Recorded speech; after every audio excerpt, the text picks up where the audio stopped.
Hi, my name is Tami Gutierrez. I am the General Manager at The Hub at Cafe AZ. Today, I'm going to be showing you how to make some salsas that I grew up loving. I grew up in a Mexican household where there was three things that were never missing from the kitchen table. That's corn tortillas, refried beans, and a house-made salsa made by my grandma.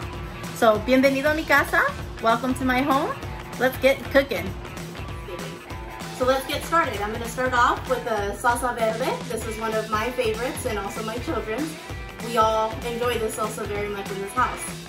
So the main ingredients for this, we have tomatillos. These are green tomatillos. They're green tomatoes. We have some cilantro. We have chile serrano, onion, garlic, cumin, salt and pepper, and this is juice from jalapenos. The vinegar in this is what really makes the salsa delicious. But first, let's get started before touching any food. I am going to wash my hands.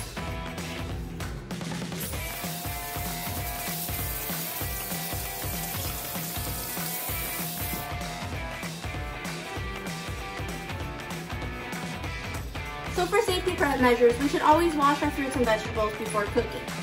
One of the easiest ways for these to be washed and to peel them is to soak them in water and peel them as we're doing so. I use cold water. I'm going to fill the bowl up, and this also helps get all the dirt that's underneath the skin of these. And it makes it very easy to peel this off.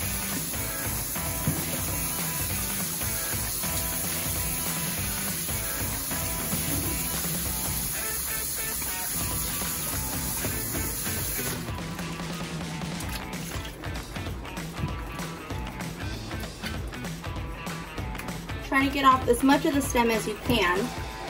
We don't want to eat too much of that part. This recipe that I am using today is very quick and simple, and I love it because as a mom of 5 and a full-time working mom, it's really hard to have the time to make all of these salsas. So what I do is first I get all my ingredients, I peel the stems off of my serranos, I peel my tomatillos, I get one medium-sized onion and I only use half of it. So I cut and peel half, and then I have 4 garlic cloves in here. All I'm gonna do is transfer all of this to a baking sheet.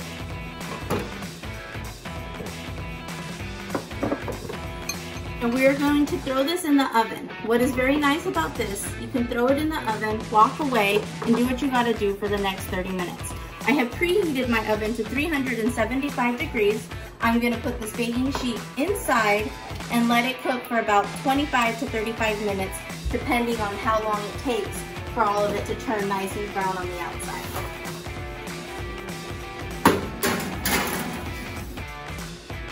All right, so about 30 minutes have passed. I have taken out the baking sheet. So now we have our tomatillos, onion, garlic, and chiles all cooked down.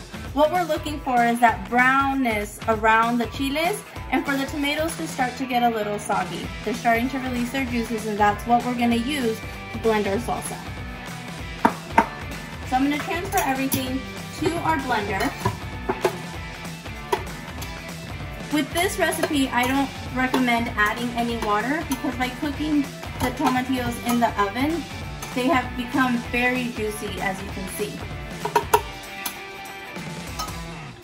Once I have all that added in there, this right here is about a teaspoon of cumin. You can use whole cumin, which I prefer, or you can get the ground cumin. If you're gonna do ground, I would only use about a teaspoon and a half. For the salt and pepper, you wanna do it salt and pepper to taste. We usually use about a tablespoon here for this amount of salsa. And this is chopped cilantro. This is about half a stalk of what you would get in the grocery store. I'm only gonna use about half of this, so you really only need about a quarter of the cilantro stalk for this recipe. I'm gonna use this other part for a salsa I'm gonna make a little bit later on. This is about 2 ounces of the jalapeno juice. I'm gonna put that right in there as well. Once all your ingredients are inside your blender, all you need to do is blend it. I blend it for about 45 seconds on high.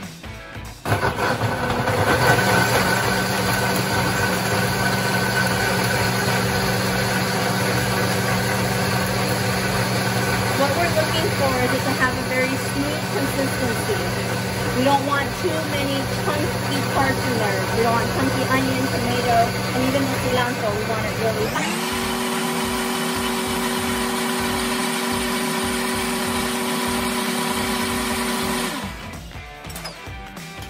I always recommend tasting a little bit of it. That's perfect. Now this salsa is ready to go. You can take that. I put my salsas in a jar, cover it up, and it lasts about 4 to 7 days in the fridge. In my family, it doesn't last that long at all.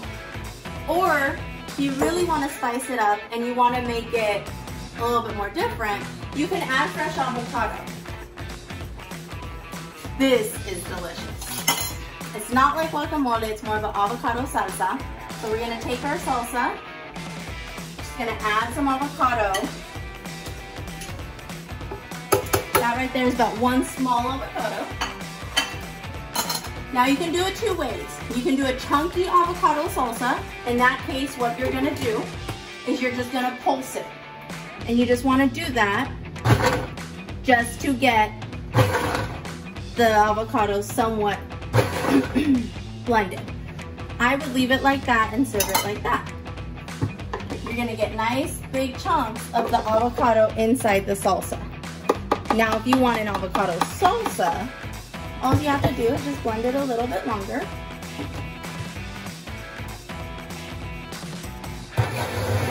So all the guacamole of avocado is very strong.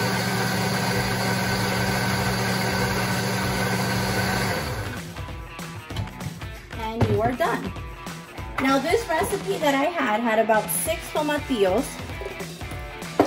and it had 3 of the serranos. Serranos can be very spicy or they can be not spicy at all.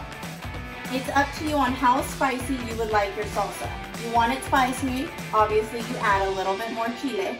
And if you don't want it spicy because you have children in the family who are gonna enjoy it, then don't add as much. You can easily go down just to 1 chile, 2 chiles, or even up to 5 or 6.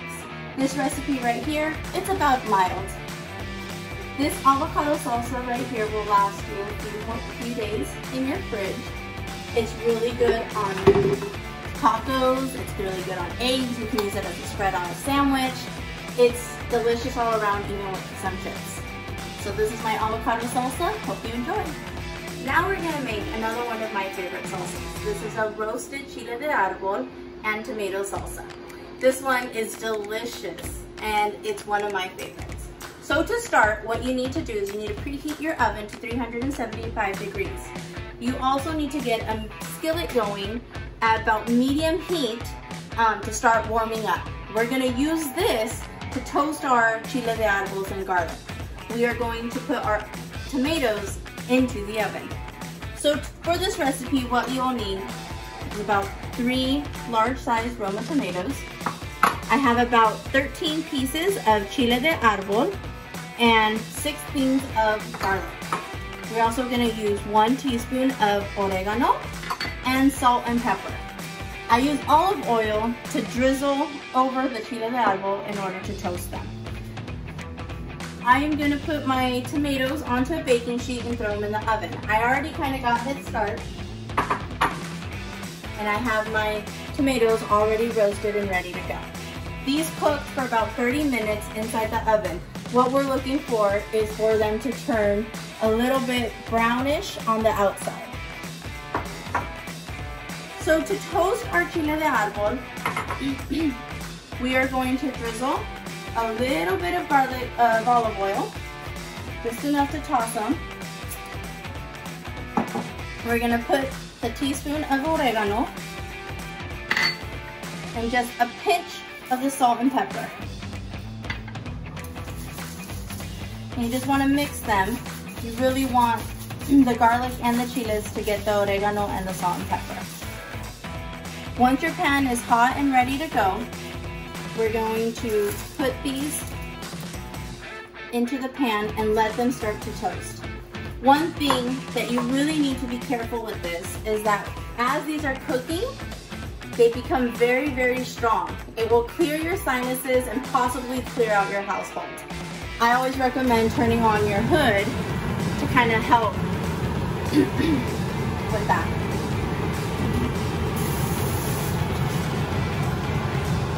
So these are gonna toast for about 10 to 15 minutes. You wanna do it on a low heat so they don't turn black right away.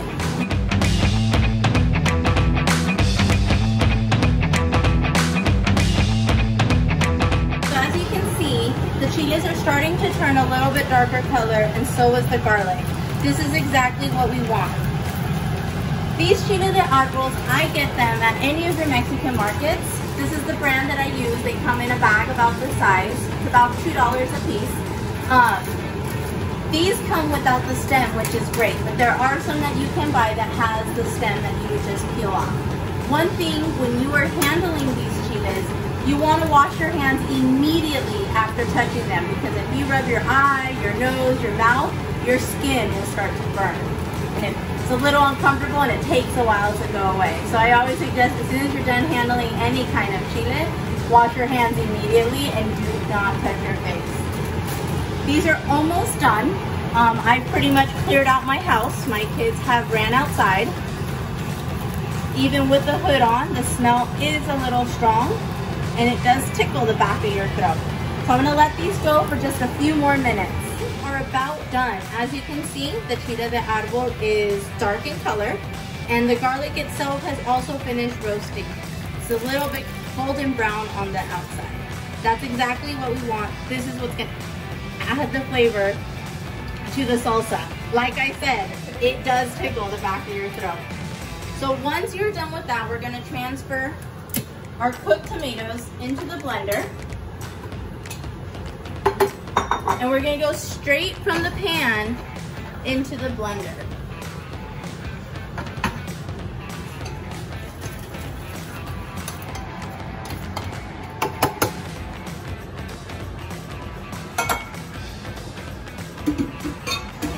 I like to add just another little pinch of salt and pepper just to make sure it's seasoned.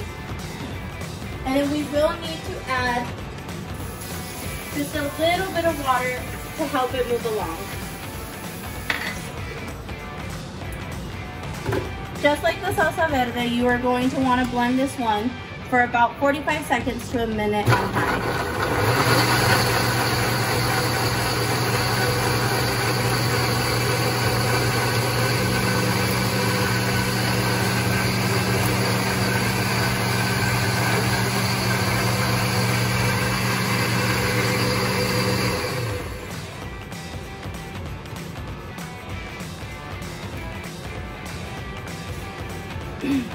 Again, I would taste, ooh, that one is strong. This one is gonna be extremely spicy just because we use so many chile de árboles. That's my favorite way of eating it. You could use less. So for about 3 tomatoes for more of a mild flavor, I would use only 2 to 3 chile de árboles, and you can add on more as spicy as you want it. And this one is spicy. But the flavor is good, and it's there, so we're gonna go ahead and transfer that into our jar, and it's ready to serve. Now when you're gonna store it, most of these salsas do come out hot. So you wanna make sure that they are completely cool. I leave them on my counter uncovered, let them cool down. Once they're cool, then you can put the lid on and keep them in your fridge. This salsa right here is one of my favorites to eat, just on a corn tortilla with a little bit of salt. That is the best little snack you can have. So I'm gonna make a tortilla and show you how great it is.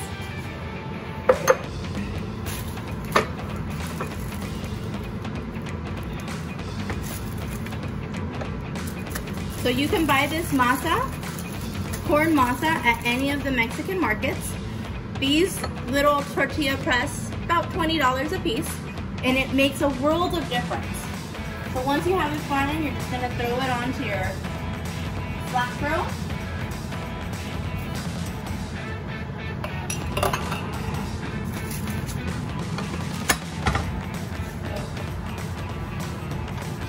And you want your skillet or your griddle to be about medium heat, because if it's too hot, it's gonna burn the tortilla right away. So you want it to be able to cook slowly so it evenly cooks on both sides.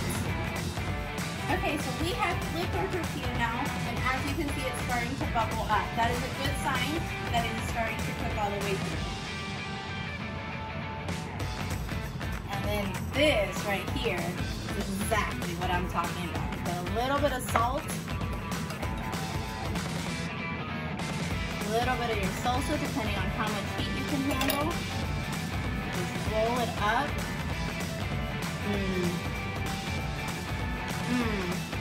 Now that is good. Thank you for joining me today in my kitchen. I enjoyed making these recipes for you and sharing with you. I hope you have fun making these at home for your loved ones. Remember, stay safe out there.